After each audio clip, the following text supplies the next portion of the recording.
ಬಂದಿಲ್ಲ. ಅಣ್ಣಂಗೆ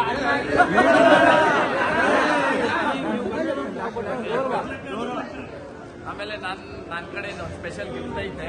ಆಮೇಲೆ ಲಾಸ್ಟ್ ಅಲ್ಲಿ ಕೊಡ್ತೀನಿ, ವಿಡಿಯೋ ಕವರ್ ಮಾಡಿ ಲಾಸ್ಟ್ ಅಲ್ಲಿ. ನಿಜವಾಗ್ಲು ನನಗೆ ಇಲ್ಲಿ ಅಣ್ಣ ನೋಡೋರ್ಗು ಮೈರೋಮ ಜುಮ್ ಅಂತ ಇತ್ತು. ಸುಮಾರು ದಿವಸ ಆಗೋಯ್ತು. ಅಣ್ಣನ ಪಡೆಗೆ ಅಣ್ಣ ಬಿಸಿ, ನನ್ನ ಪಡೆಗೆ ನಾನು ಬಿಸಿ.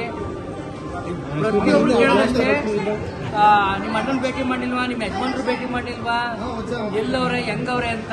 ಈ ಊರಿಗೆ ನಾನು ಬಂದೇ ಇಲ್ಲ ಒಂದ್ಸರಿನೂ. ಅಣ್ಣಂಗೋಸ್ಕರ ಬಂದೆ. ಇಲ್ಲಿ ಬಂದ ತಕ್ಷಣ ಎಷ್ಟೊಂದು ಪ್ರೀತಿ ನೋಡಿ ಭಾರಿ ಖುಷಿ ಆಯ್ತು.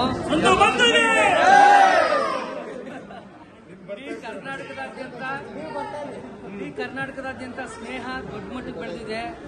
ಈ ಸ್ನೇಹದಲ್ಲಿ ಕೊನೆವರೆಗೂ ಹಿಂಗೆ ಉಳಿಸ್ಕೊಂಡು ಹೋಗಕ್ಕೆ ಪ್ರಯತ್ನ ಪಡ್ತೀವಿ. ಪ್ರಯತ್ನ ಇಲ್ಲ, ಆಲ್ರೆಡಿ ಬಿಗ್ ಬಾಸ್ ಮನೆಯಲ್ಲೇ ಇದ್ದು ಜಯಿಸ್ಕೊಂಡ್ ಬಂದಿದ್ರಿ. ಇನ್ನು ಹೊರಗಿನ ಜಗತ್ತಲ್ಲಿ ಆಗಲ್ವಾ? ಫ್ರೆಂಡ್ಶಿಪ್ ಅನ್ನೋದಕ್ಕನ್ನ ಒಂದು ಬ್ರದರ್ಲಿ, ನಾನು ಒಂದು ಅಣ್ಣ ತಮ್ಮಂದ್ರ ತರ ನಾವಿರೋದು.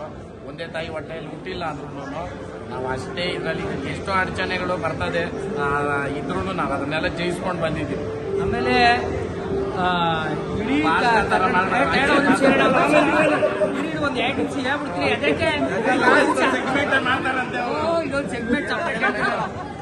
ಆಮೇಲೆ ನಿನ್ನೆ ಪ್ರೋಗ್ರಾಮ್ಗೆ ಹೋಗಿದ್ದೆ, ಸ್ಕೂಲ್ ಪ್ರೋಗ್ರಾಮ್ಗೆ. ಅಲ್ಲಿ ನನಗಿಂತ ಅಣ್ಣನ್ ಕೇಳ್ತಾವ್ರೆ, ಹಳ್ಳಿ ಕಾರ್ ಜೈ, ಹಳ್ಳಿ ಕಾರ್ ಜೈ. ಚಿಕ್ಕ ಚಿಕ್ಕ ಮಕ್ಕಳೆಲ್ಲ ಭಾರಿ ಖುಷಿ ಆಯ್ತು ನನಗೆ. ಹಾಗಾಗಿ ಬಂದಿದ್ದೀನಿ. ಅಣ್ಣ ನೋಡಾಯ್ತು, ಖುಷಿ ಆಗ್ತೈತೆ.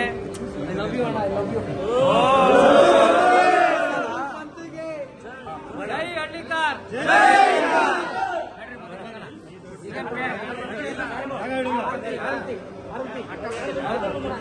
ಊರಿಗೆ ಬೇಡ